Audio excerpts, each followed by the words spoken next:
All right. Hi, welcome back to White to Tall Film Festival. And today I am so happy to bring to you one of my special guests.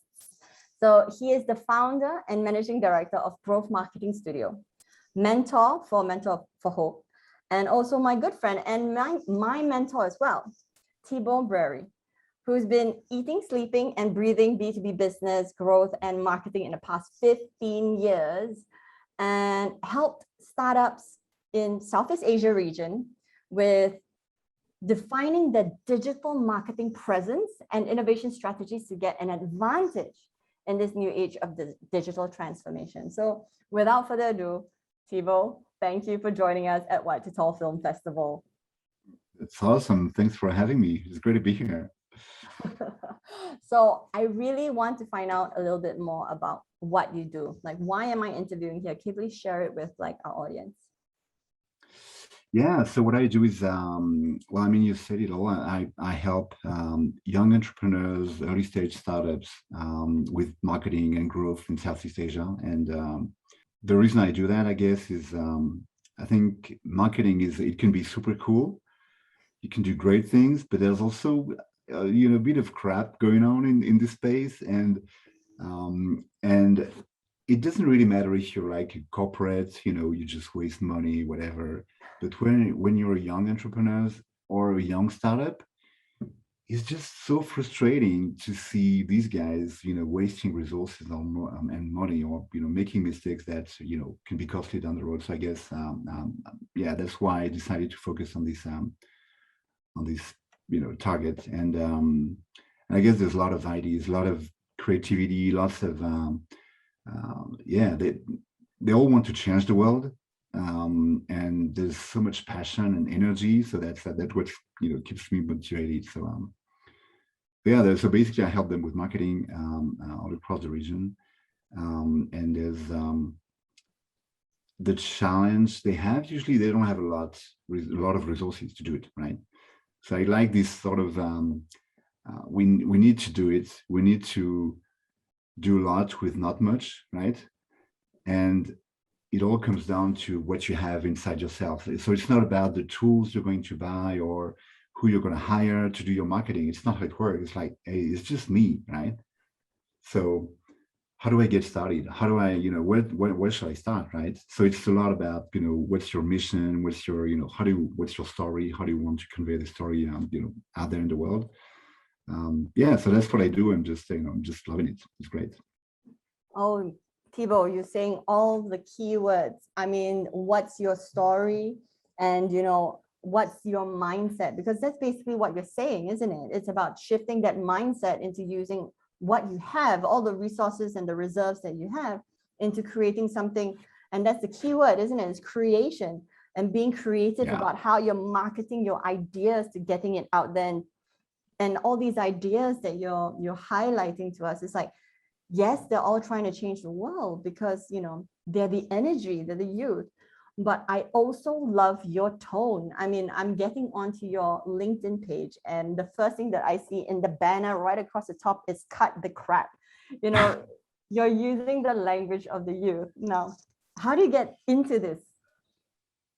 I don't know. I don't have a typical background. So I wasn't born a marketeer. I mean, wasn't born. I wasn't anything when I was born, anyways. But I started as a developer, and it was like I'm old. I'm not going to tell you my age, but I started like in '95 something. So it was the very beginning of the web, and I was so excited because to me I had this vision that it would change everything. So I knew I wanted to work in this space. I didn't really know what it meant, but I decided to do it. So I started as a developer, did that for about 6 years, and it was very exploratory, and I loved that. And then after a while, and I had the chance to travel the world to do that, so it was great. So it helped me, and understand who I was, gain some self-confidence, understand what I like to do, what I didn't like, my strength, my weaknesses, etc. So all these sort of things. And at some point I was like, yeah, okay, as developers, you can have conversations about technology, but you're not even trying to solve a problem.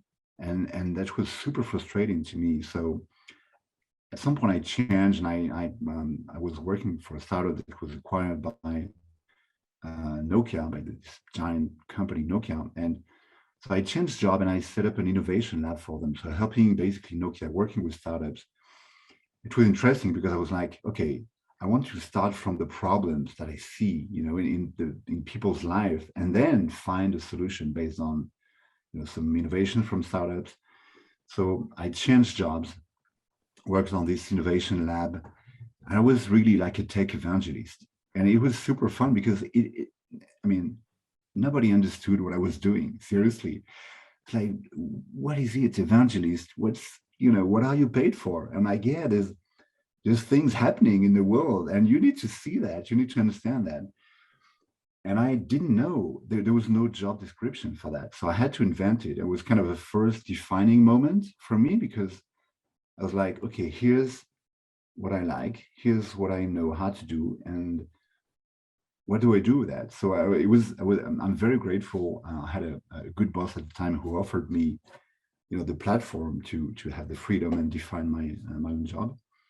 So I did that for like 2-3 years, and then I got frustrated again because it was still an innovation lab. So we would work on a lot of new innovative use cases, but then it would stay in the lab. And I was like, hey, come on, we've been doing this because it matters. Like, it can improve the life of people, right? So we need to put them on the market. But it didn't happen.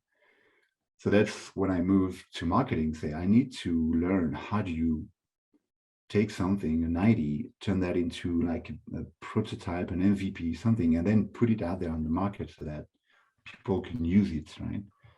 So that's kind of my, in a nutshell, my journey into marketing. And I get, if I can sort of package that into a nugget of wisdom for the audience, is it always, first, it's a journey. We don't have the answers when we start in life, right? So it's just about learning, and it is about the impact we want to make in the world, and it all starts with the people, right? So it's, I guess that's how you uncover opportunities, when you pay attention to people and to the problems they have, the desires, the wants they have.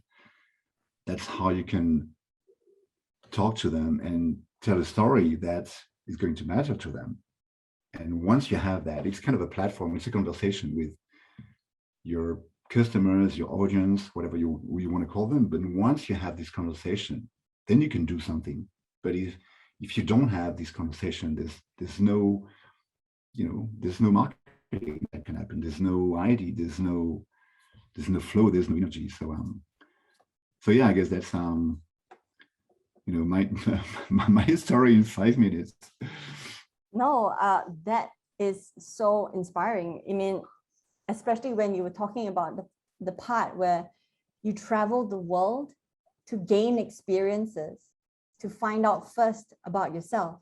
I thought that's so true, and that's so important because unless we do stuff like make things and go through experiences, we'll really never really figure out who we are, what our likes and dislikes are, and how to actually like navigate which direction we want to take our purpose in life, right? So finding out our purpose, creates our, no, finding out our passion in life creates our purpose. And I guess that's what matters the most, right, in this journey. And I love how you phrased it as tech evangelist. Never heard that before, but I get it. Every time, I speak to somebody that's trying to create, whether it's in tech or design, they're always trying to create from what they want to say. But that usually doesn't go very far. But when you create to solve a problem that people are already having and they're suffering and they just are looking for a solution, that's designing with the end in mind. Thank you for putting that out there. Yeah, and I mean, it's I guess the reason I share that is I was like, the world I grew up in, not that I'm that old, but I guess we're coming from a world that has been designed to work in silos, right? In systems, specialization, going deep, etc. And I think now we're moving towards to a world where the value is in connecting different domains, different people, and letting things happen, like serendipity. And I grew up in this world, and my first jobs, there's an expectation that you plan ahead, you spend like 3 months, 4 months planning things ahead, and then you just execute the plan. And I was like, I don't know how to do that. It's just, to me, I need to get started and start doing it. And then I will understand where are the challenges and the difficulties, and what other people are interested in doing this. But I can't just sit and plan and think about the world or whatever. I just actions, right? We need actions. And I think the great thing is that today it's even more true. So I had this phase in my early career where I didn't fit really well into. I was not like a project manager. I was not a great developer, right? And it took me a while to realize that what I loved was really human connections. And I was one of those developers who was able to arrive in, I don't know, in Russia, in Vietnam, in New Zealand. I was by myself at a customer's, and I had to deal with it, right? So it was not just, okay, I'm here to code. It's like, okay, but who are you? What are you doing? Hey, we have these problems. Like, so it was a lot about talking to people and trying to help them. And I realized that based on the feedback from the people, my strength was more in the human relationships versus like an autistic kind of coder, if you see what I mean. And I think it's important because it's when you're young today, I mentor a lot of young people, both students and entrepreneurs, etc. But I hear that all the time. There's kind of a disconnect between, okay, here's what I learned, in universities, whatever. Here's what I see in the world. I see issues like, sustainability, racism, social issues, inequalities, etc. And I don't really see a world that is taking action on those issues. We're sending people to space during the pandemic. It's like, okay, we the healthcare system is strained, and we're sending rich people in space. I'm like, yeah, okay, there's something weird going on. So I guess when you're young, just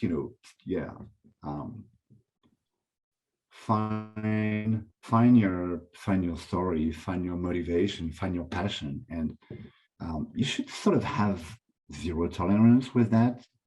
And people say that's what I want to do. I want to work on these things because I'm passionate about this. And maybe the world does not really know where to put me in which category, but you know what? I don't care. I'm going to leave my mark anyway. So there's an No, element of yeah, I'm with you. I hate being placed in a category. It's like, but people just seem to have this need to pigeonhole you so that they know how to work with you or converse with you, or just categorize you some way. And you put it so succinctly by saying, like, you have to stay curious and ask these difficult questions, because that's actually how you're going to be able to figure out what matters to you. And these human connections, all these problems and all these issues, they're good solutions for when we're in a time of abundance, right? When we're a time of safety. But right now, when everybody is just trying to survive, maybe it's time to just look at the issues that we can actually help solve, be part of the solution instead of being part of the problem by not taking action in anything that we're doing. Yeah. And what you do with this festival and overall your the various projects you have, I think it's really all about the stories, because the issues that the world faces, like sustainability, all of these things, we need to they are so gigantic. It's kind of daunting. It's like, okay, where do I start, right? So we know they are there, but it's hard to realize how tangible they are, Mm. it's hard to take action, right? So I guess stories, I think, is to me is the way to get people to understand how important these issues are, and sort of yeah, make them emotional so that the story conveys a sense of we're in this together. So it's not about, circling back to marketing and branding. Marketing used to be advertising. Like in the 50s, marketing was advertising. You have a product and you have a vacuum cleaner and you run billboards, ads campaign. That was marketing. Today, that's not how it works anymore. You obviously you can do this type of marketing when you want to sell something, but um, the beauty of marketing today is that you can apply that to your ideas, your side projects, etc. And to me, marketing is, how do you tell a story that is going to touch people? And once you have touched people, then you can drive them to take some action, right? So it's kind of, here's my story, and here's what I would love you to do once you hear the story, if you think it's for you, right? And so it's a very different type of marketing, but we really need to drive with the stories, Mm. right? I totally agree with you. Sorry, you were trying to say something.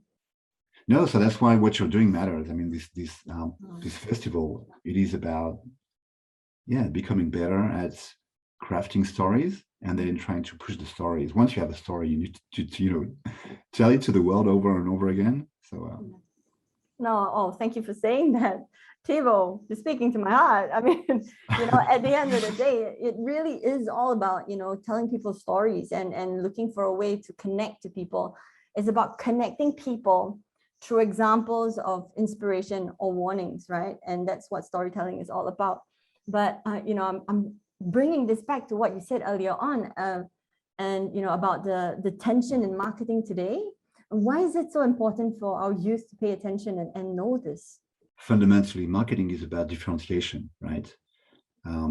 Marketing yourself, marketing a project, marketing a business, etc. You need to be different, and it's even more true today than it's ever been before, because there are more businesses, because overall technology and digital has made a lot of things cheaper. So there are more people trying to market their ideas, their businesses, their projects. So the question is not so much, can I build it? It was the case 15 years ago, when you wanted to build a startup, can I actually build what I have in mind?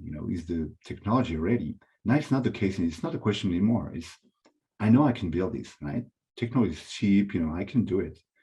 But the problem is, how do I get noticed? How can I be noticed with my ideas, with my product? Because there's so many people, on the web trying to market to everybody.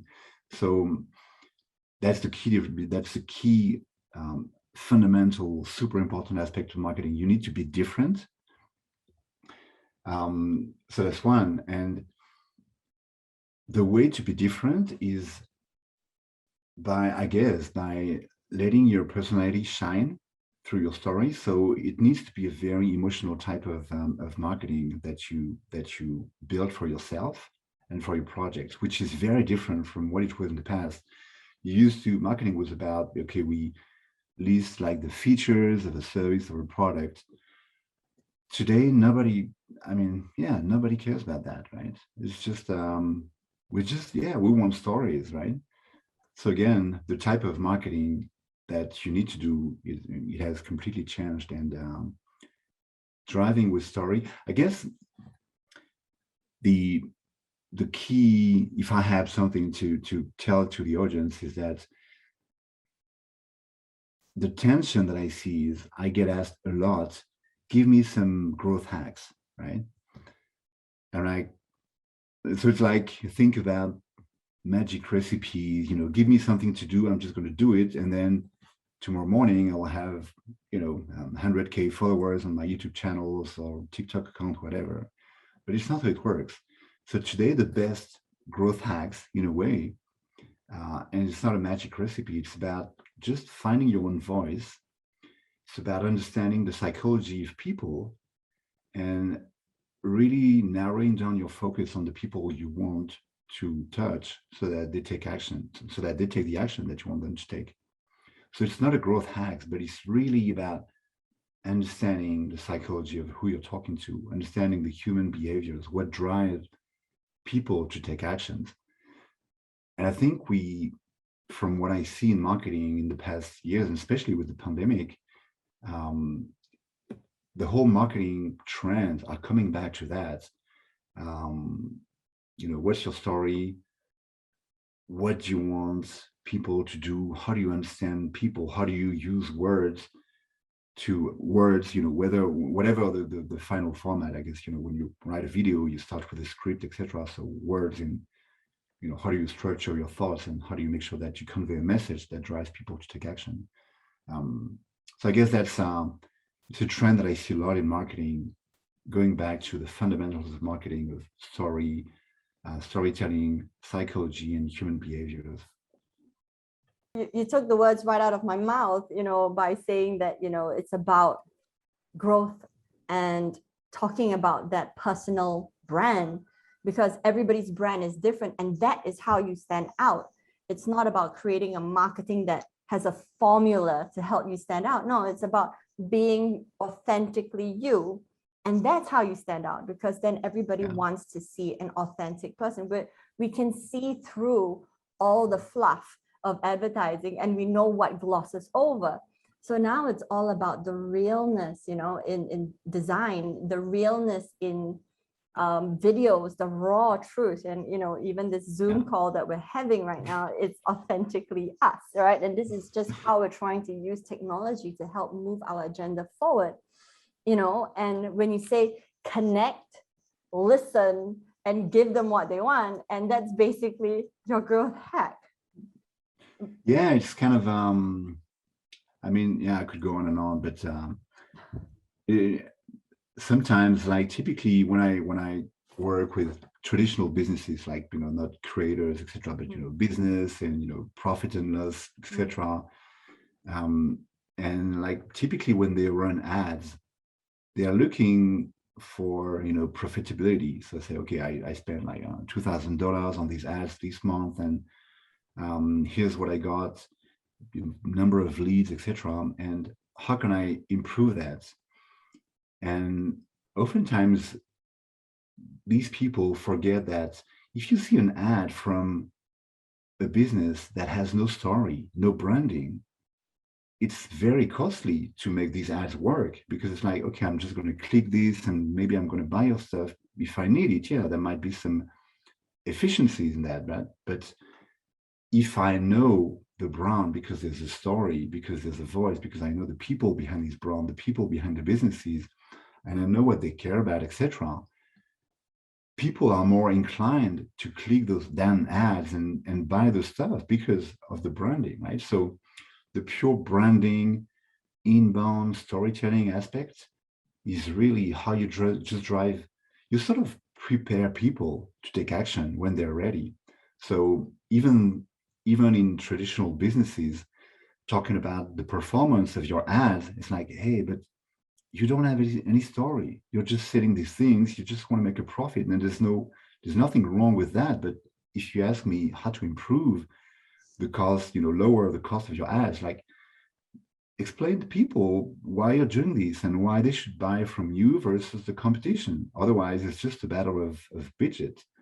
So it's always interesting how many startups start with the ads because it's easy. I mean, Facebook Ads Manager is super easy to use. It's easy. It's hard to make it profitable, but it's very easy. You just give your credit card number and then you launch your campaign within the hour. But then the question, you look at the numbers and like, how can I improve that? Say, well, have a story. Why are you doing that? What do you want? Why should people care?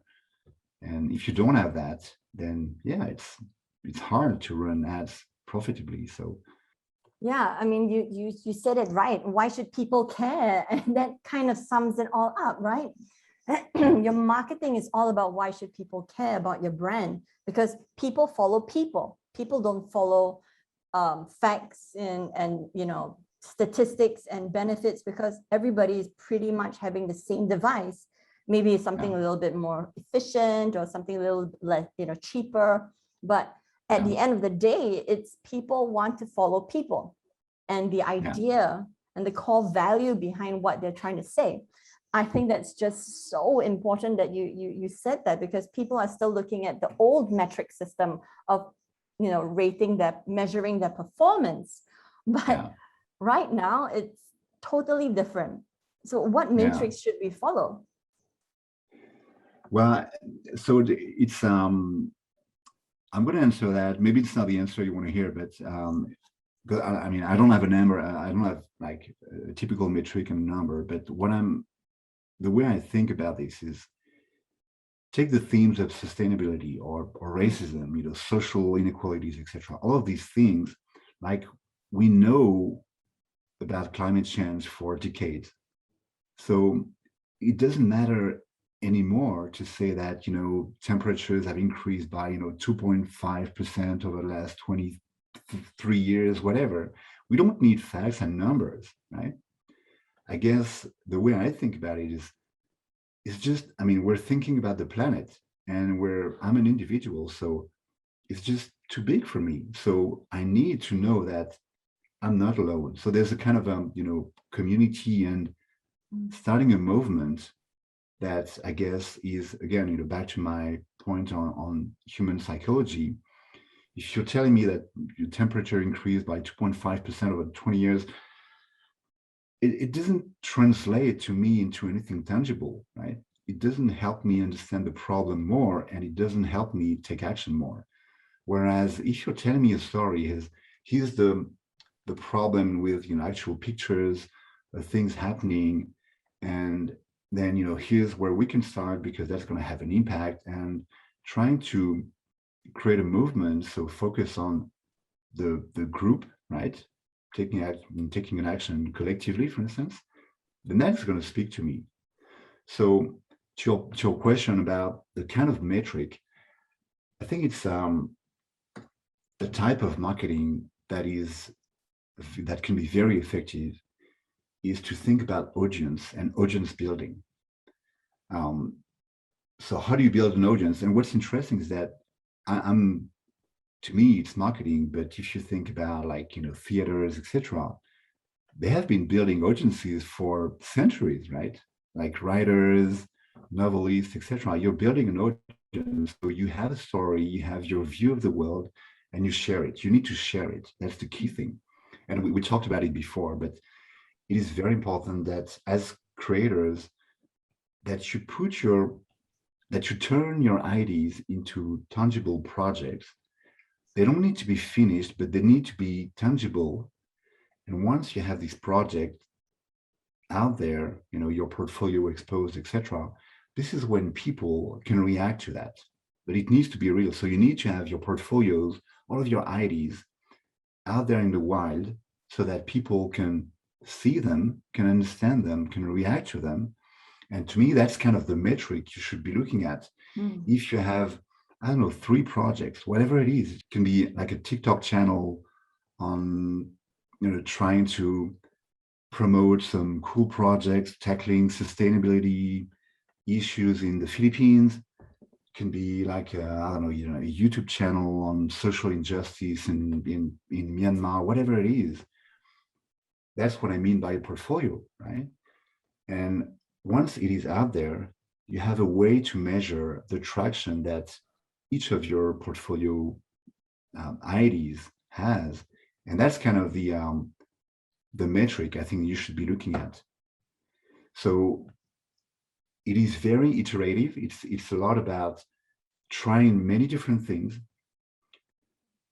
launching these portfolio, these ideas out there in the wild, so that people can react to them, and then trying to understand what is the reaction of people. And when you do that, if you have 2, 3, 5, 10 projects out there, like I think I have 8 websites in, all shapes and forms, some of them unfinished, whatever. And I don't promote them heavily, but I know that I can, push them to people that I meet that might be interested. And based on that, they can react to that, and sometimes to say, hey, that's cool, I'd like to do something with you on this, right? So the key metric to me is the number of ideas you have out there in the wild, build your portfolio, and then measure, how many people react to your ideas. And I guess, take the best idea, the idea that has the most traction, and just go with the flow with that. Yeah, because, you don't know which one is actually going to be the one that, engages or creates interest with your audience until you test it out into the market. I really like the way that you put it, because your idea is still an idea and it's not real until you get it down onto paper or get it made and have something to show for it to get a reaction. And until you get that reaction, it's just an idea in your mind.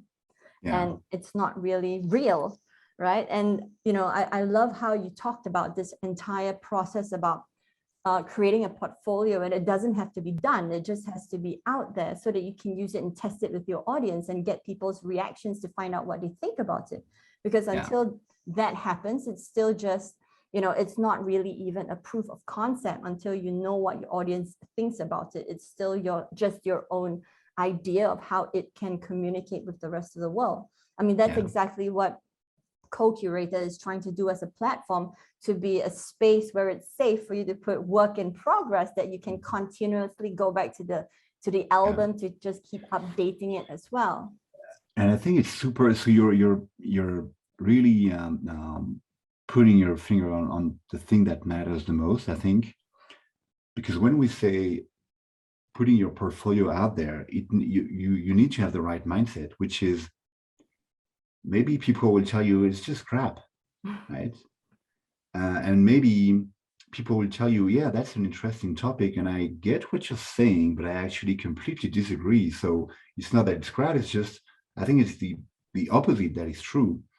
So it requires a very specific mindset of, you're putting your work out there precisely to get feedback, and precisely because you don't hold the truth. You have a story, you have a view of the world, and you have an opinion about the issues you're trying to tackle, but then you're looking for feedback to, in a way, to be smarter, right? You want people to realize, say, hey, that's interesting, but actually I spent 3 years working in this part of the world, and people think differently about this issue. Oh, you tell me more. And then these conversations, you should welcome them as a creator, maybe refine your view of the world, your view of the problem, refine your story. But and it's easy to say, but it's freaking hard to do, right? Because usually as a creator, you have like the fire in the belly, and you have, I'm gonna do this, and like, oh, what do you mean? There's something I didn't see. Like, oh, I wanted to tell a story, and now I'm listening to someone else saying something. So it's we have to practice this mindset of, here's my story and I'm putting it out there, and then I want to listen what people have to say. So it's a very interesting process, because again, to me, all of this is marketing. All of this is about branding, right? Because the kinds of story you have to tell, the way you tell them, it is your branding, right? But then, you have to let people react to that, let people challenge you maybe. And it's just hard. It's just, we have to be open to changing our view of the world. So easy to say, hard to do, but I think that's the job today, especially for creators, and especially on themes that are so much more complex. I mean, sustainability versus selling t-shirts online. There's nothing much to debate about selling t-shirts online, right? You just do it, and you can do it in different ways. But I mean, sustainability, it's about where there's so many impacts on. All about, like, just listening and agile marketing. But I have to say that the word for today is feedback, right? And being open to failing forward. That's incredible that you put it that way, because a lot of times we always baby our project. right? We don't want to know that we're wrong, but at the same time, we're also needing to do our research and be open about failing forward, because we have to put on our growth mindset, our growth centric mindset, to realize that the one constant thing is that everything is changing, especially now, really quickly. And we have to be able to adapt and be agile to take on those changes and roll with the river. Yeah. So with this in mind, what can you give me some, or give our viewers some tips? I mean, of course, earlier on, I was like, what is this growth hack? And you're telling me already that there is no growth hack, but can you give us some examples? Something a little tangible that we're talking about youth that don't really know how to start anyway.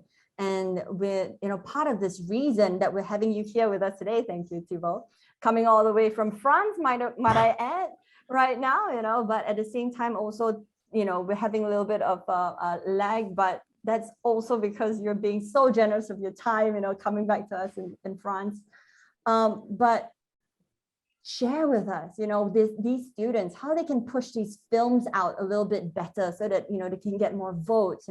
Maybe it's just to win the Viewer's Choice Award, or maybe it's really to help spread the word of what they really believe in and stand up behind. Yeah, so it starts with the audience. Like everything in marketing starts with the audience. So obviously you have created something, you have your network, so your friends, your families, maybe your alumni network, your universities networks, your, I don't know, your gym networks, whatever, right? If you're a foodie, you have all of our networks, right? So all of these people in your networks, they are always ready to help, right? So the first thing is to have like a very promotional attitude.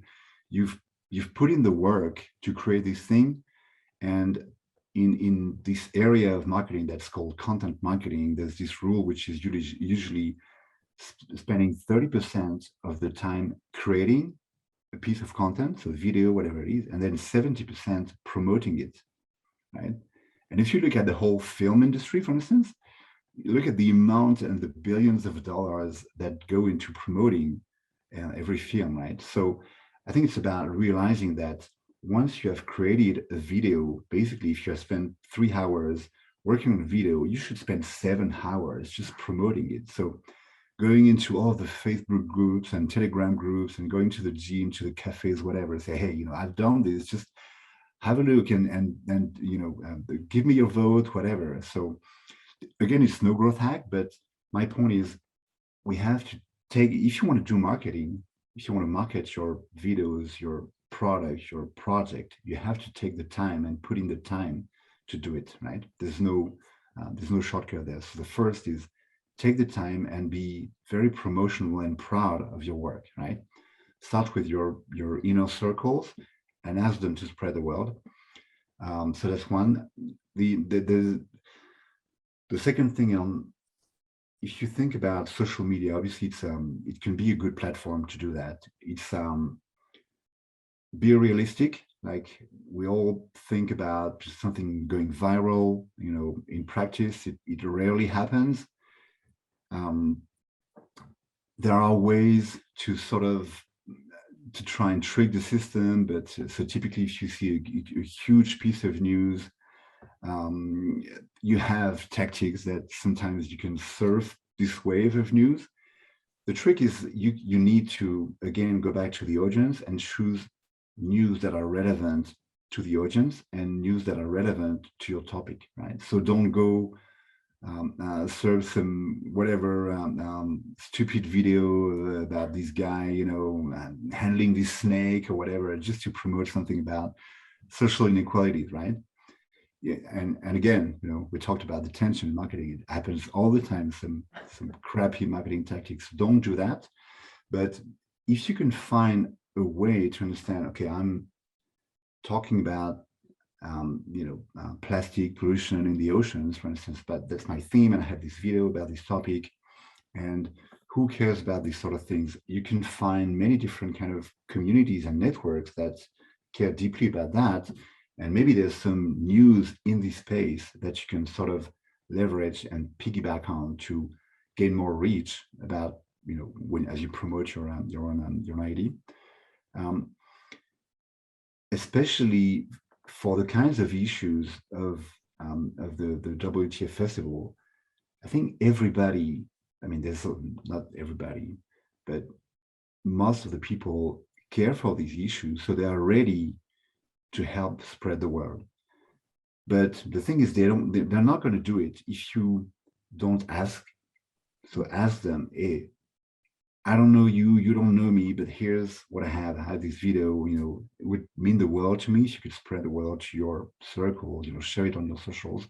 So you need to ask, and you need to make it super easy for people to share it, right?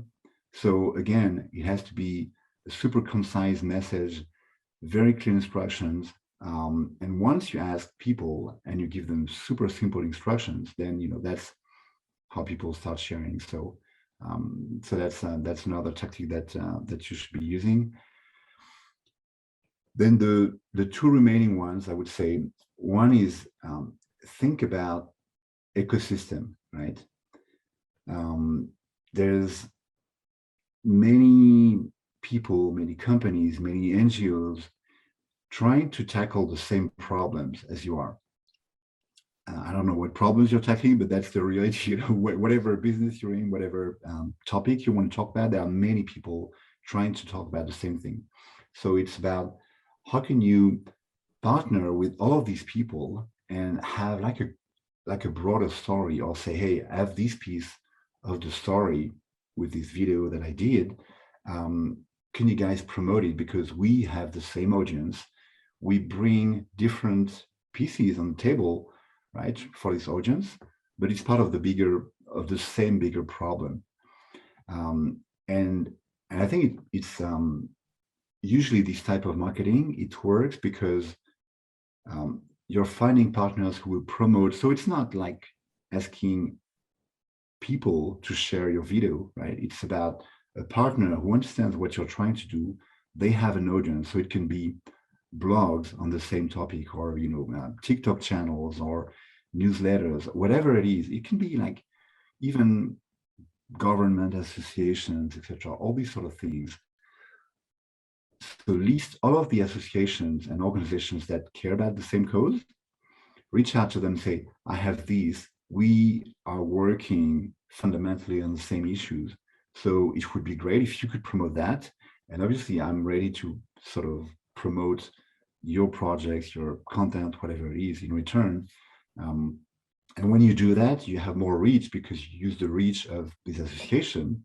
And that's in addition to the reach, there's also a component of authority. Like if you have a partner who already has a strong followers base and he's going to spread the word on your video, you will gain not just maybe followers and viewers, but also, wow, these big associations, these big organizations, sharing the content of these guys. So he's legit, right? So there's an element of authority in terms of your branding, which is important. But thinking partnership is also a great way. So you see, all of these things, they're not growth hacks. To me, it's more about common sense.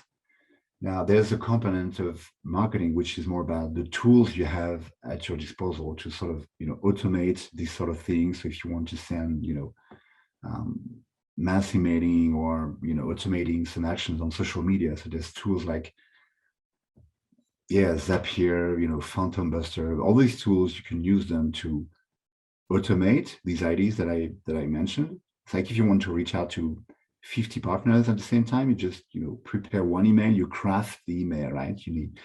That's a piece of artwork almost to make sure that the email is very straight to the point, very clear. And then you can blast it. You can send it to 50 partners at once.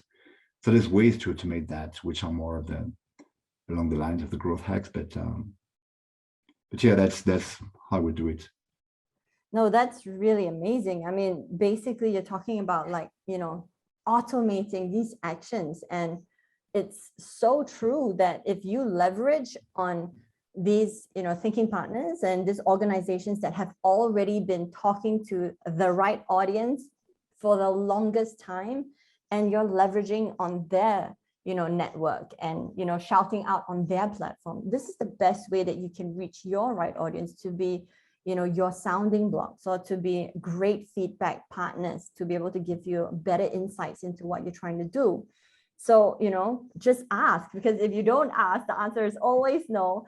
And Yeah, if exactly. if you ask, there's a chance, 50-50 chance, it could actually come back and surprise you like you did, and just coming back to wanting to share, because you have to believe that people are innately good and they want the same thing as you, to, find a way to get everybody to band together. Because you're right now, the only way is to work together, to be stronger, to find alliances, to, solve the world's problems one at a time.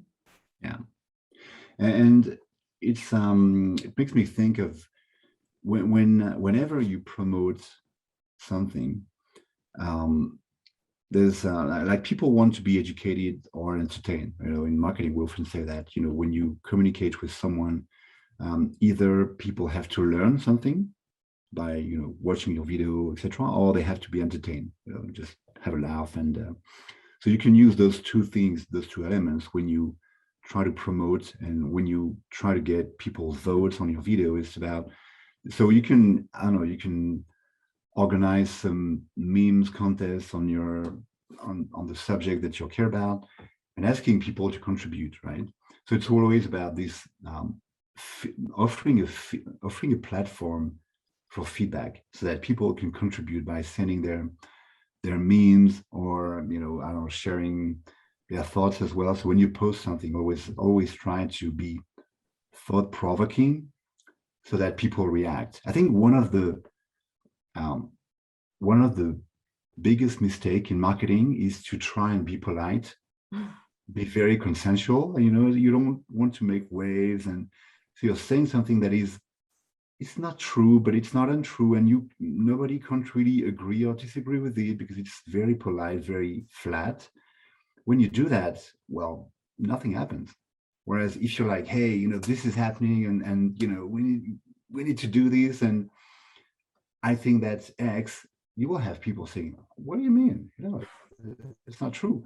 And you want that, because when you say something on social media, you want the best thing that can happen to you is based on the algorithm. I mean, social media are algorithms. So you want people to debate in the comments of your post. When you post something and people start to argue in the comments because they disagree with you, that's a gold mine. As long as you don't want to be, stupid, but as long as it's a conversation, I actually disagree because of X. Oh, interesting. But so you want this conversation to happen, right?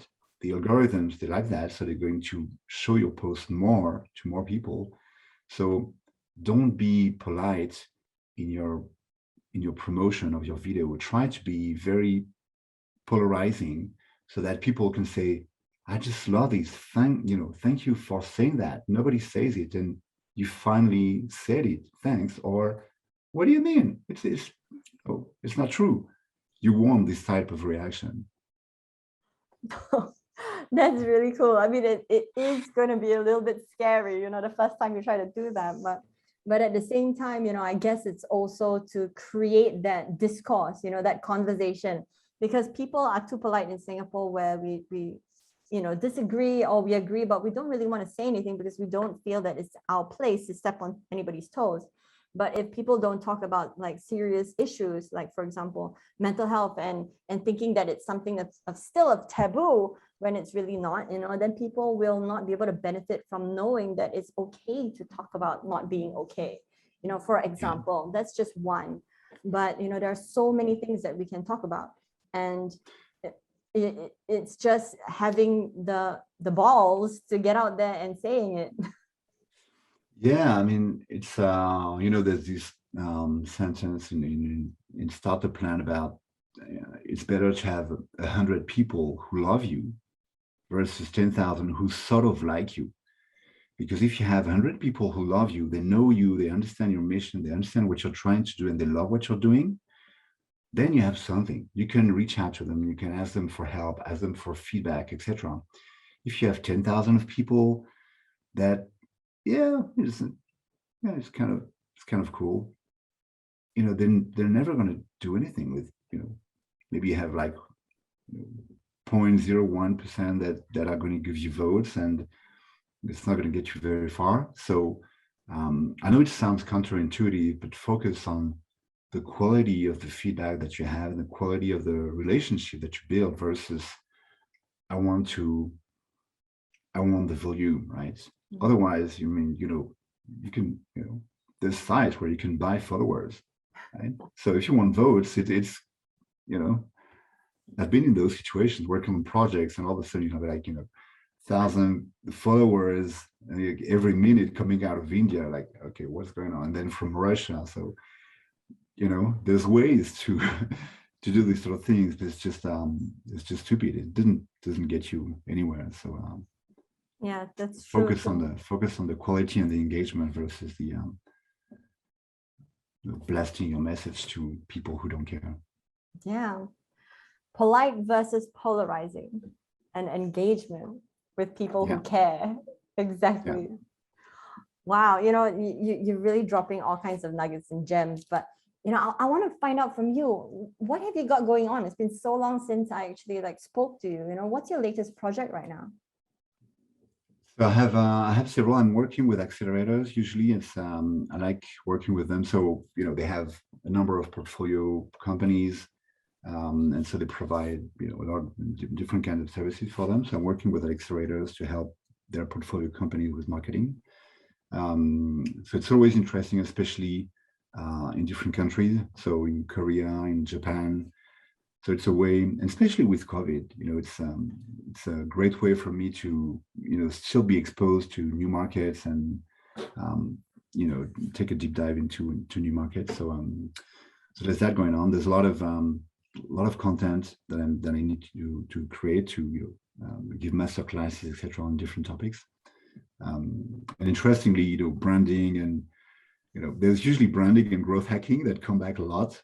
So there's that. There's a number of events I'm working on. So it's just kind of traditional kind of things, but there's the event going on. So we need to have signers, people showing up, etc. So I guess with the challenge that more than anybody else, which is how do you do that in virtual? We've been all online for 2 years. We're all desperately you were dying for to have physical events, but so there's that, and there's a project I'm working on in the education space, which is kind of it's a much bigger project. I can't say much about that for now, but it's basically with COVID again. So I'm French. I've been living in Singapore for 3 years, and it's just so being French, I'm used to. I was born in a country where the education system is,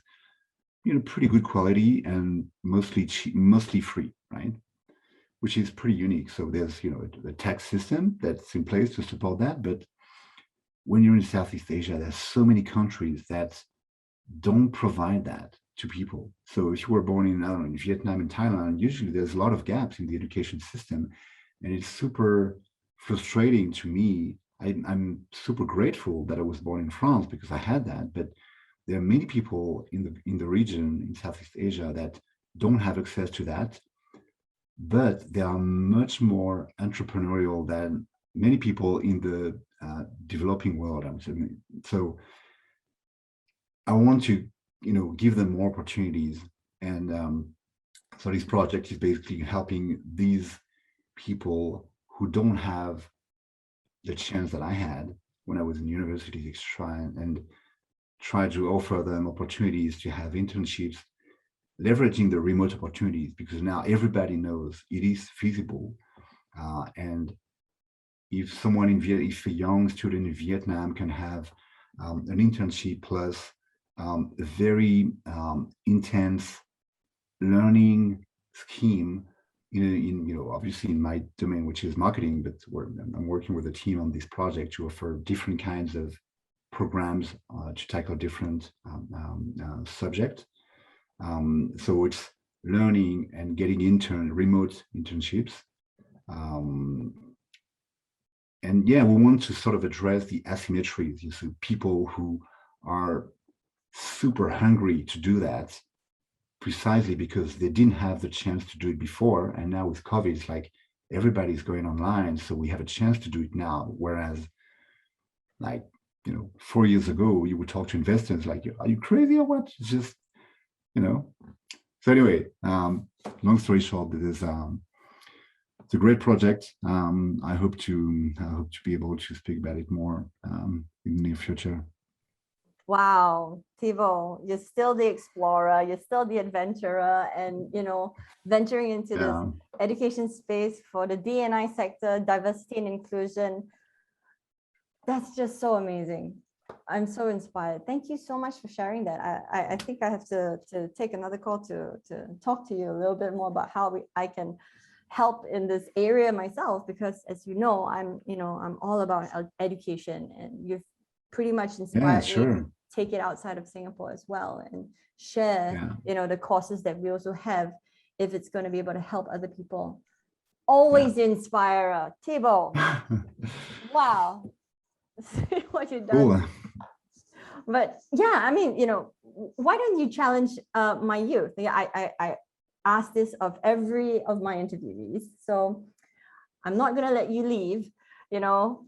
What possible actions can they do to chip in into or maybe just a challenge for the films that they're going to create for this festival, or maybe anything.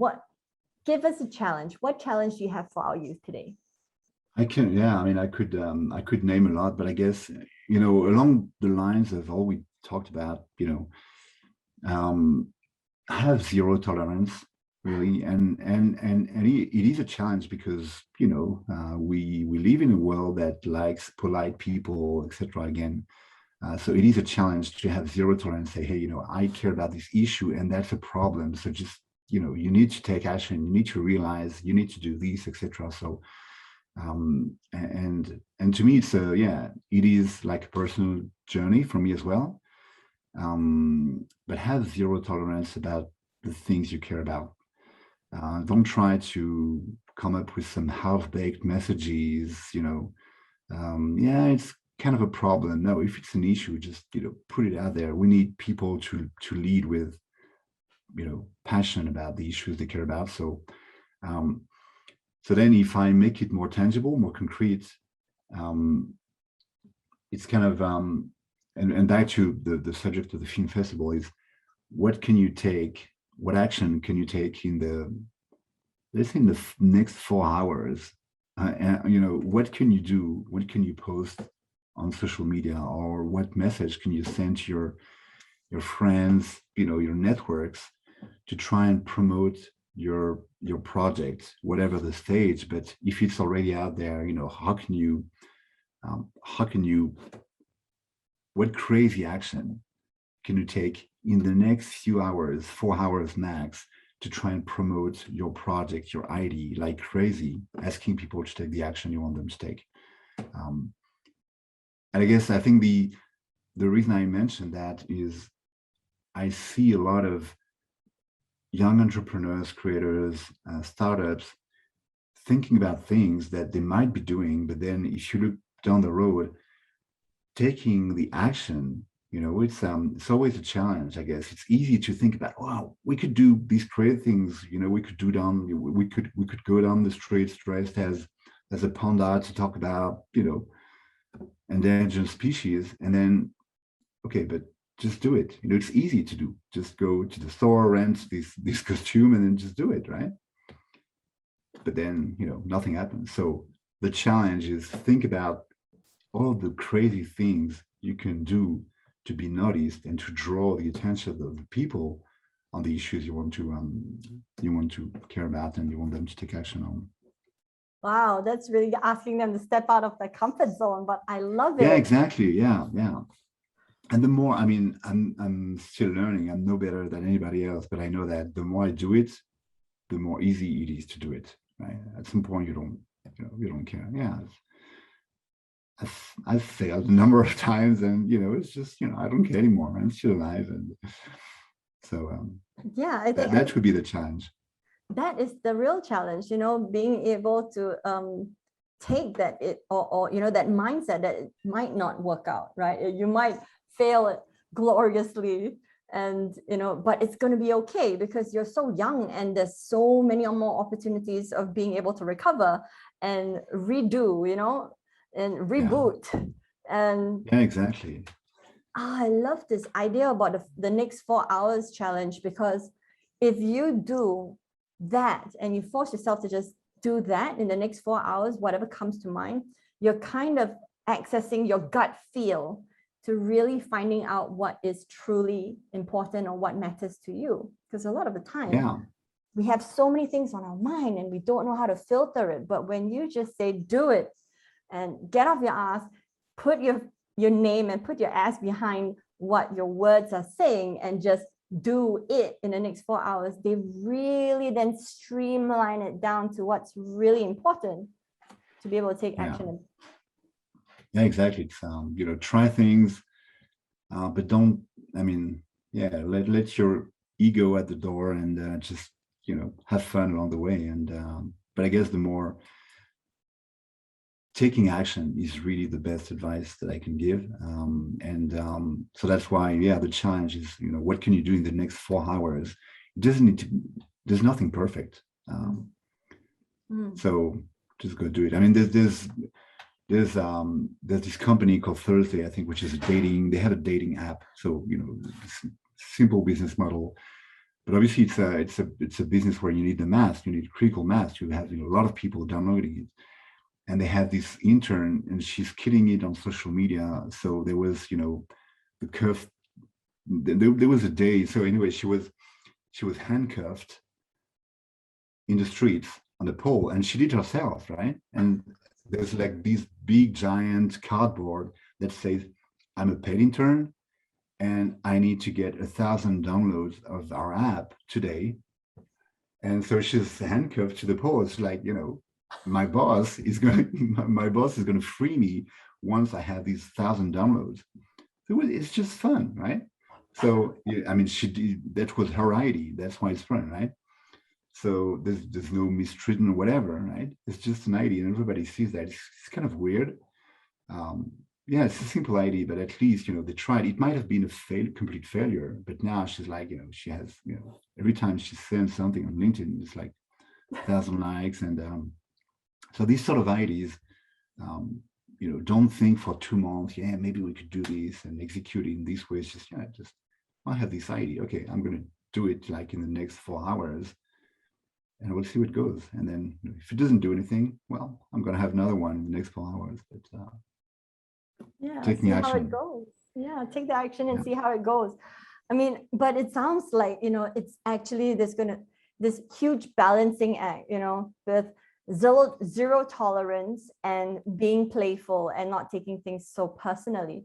So, how are you going to balance this out? Because, on one hand, we know what you mean by zero tolerance, like just, understand what needs action, what needs attention, and how you're going to place that intention into materializing it and making it come true into your actions to expect people to listen to your call to action. Oh, so many actions. But at the same time, we have to not take ourselves so seriously, and that's the balancing act, right? So that we can not say be more polite, because that's not what we're looking for in attitude and gall, but to be playful enough so that this becomes entertaining and playful and fun, and it's not really going to aggravate or hurt people in a difficult way. I guess, and you're right. I mean, it's a very delicate balancing act, and the key to me is benevolence. As long as you're curious about the people and benevolent with everybody, you'll be fine, right? Because people, I guess, we are, as humans, we're attracted by the positive energy and positive vibe. So when we feel that there's a good energy, you know, people want to contribute, but but you have to be benevolent. And yeah, I mean, but it's a practice. You need to practice, and it's just, yeah. It's so hard, but we will never know until you try, and then you get the feedback. Yeah, and there's something inherent to, I mean, if you build your branding in a successful way, you will have a lot of followers, a lot of attention. And the more attention you get, the more haters you will have. Because at some point, I mean, that's life, right? There's people out there who are like this. So it is inherent, if you succeed at promoting your project, your video, etc., enough, along the way you will have some people who say, what are you doing? It doesn't make any sense, right? So we need to be ready to have, yeah, that's fine. Maybe it's not for you, that's fine, but just let's just move on. We don't need to talk to each other if we don't agree, right? But I'm doing this. That's the kind of zero tolerance. I'm not trying to convince people to change their worldview. This, having zero tolerance, say, here's what I think, and it's a strong worldview, because then people can identify with that or just move on to something else. And that's really something you need to, but yeah, it is a balancing act. No, right? Thank you for saying that. I mean, I think it's so true that you highlight that this also is part of the issues, because these are not like, do you like cupcakes? These issues are real big issues that, the world at large has been, wrestling with and struggling with for a very long time. And we're kind of late into the game as well as youth. I'm just calling us youth, by the way. But at the same time, you can't get everyone to love you or like you. And you have to be okay with that, because, during this entire journey of just trying to do this, I've also realized that you can't get everybody to agree with you, and it's really okay. But sometimes when you say that, it's not for everyone, people get offended when you say it's not for everyone. So what do you mean it's not for everyone? What do you mean? You don't care about me? And they're like, no, it really isn't for everyone. But that's what we have to do, right? It's strong opinions.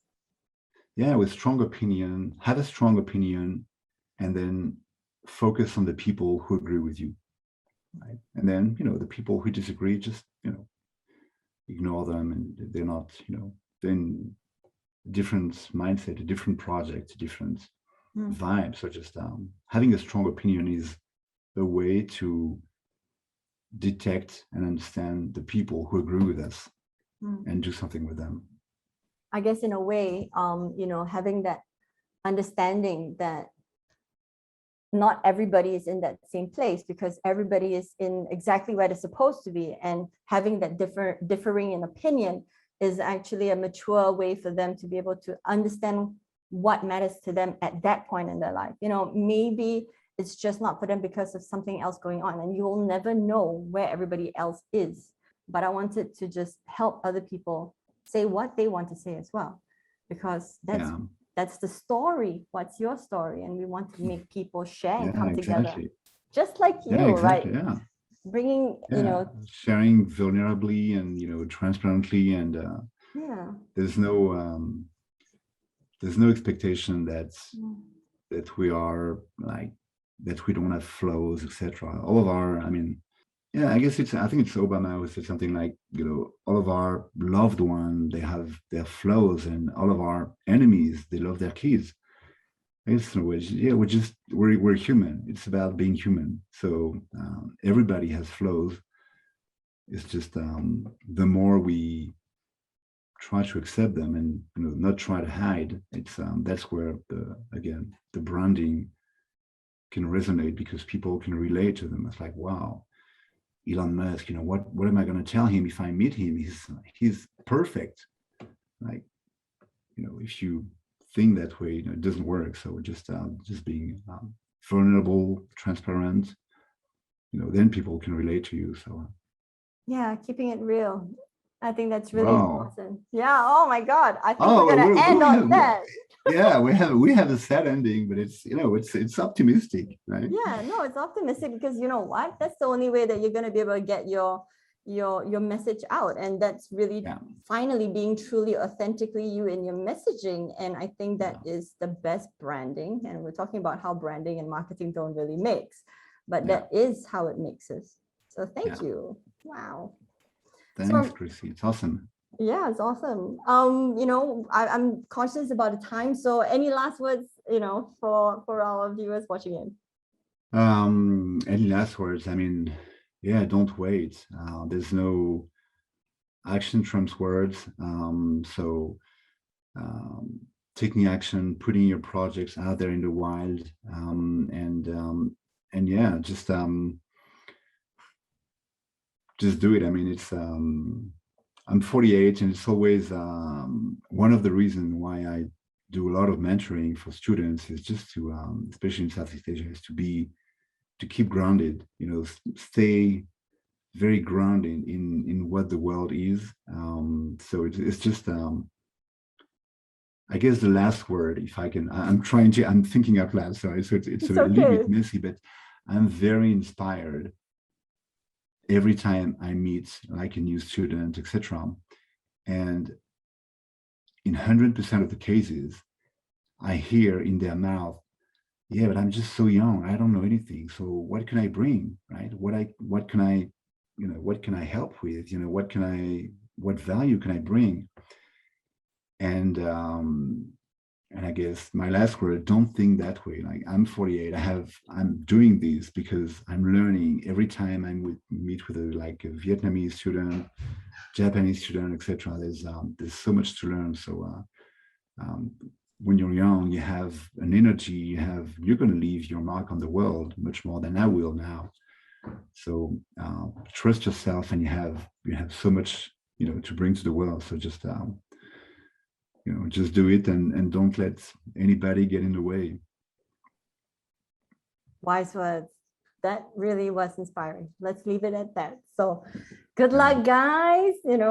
Take this with you, all these nuggets of truth. I have 5 pages of notes that I've taken down just listening to Thibaut as usual. And just implement this. Don't just listen to it and don't do anything about it, because what you know but you don't do anything about is worse than if you didn't know. So thank you for watching. Good luck with your films, and I can't wait to see what you come up with.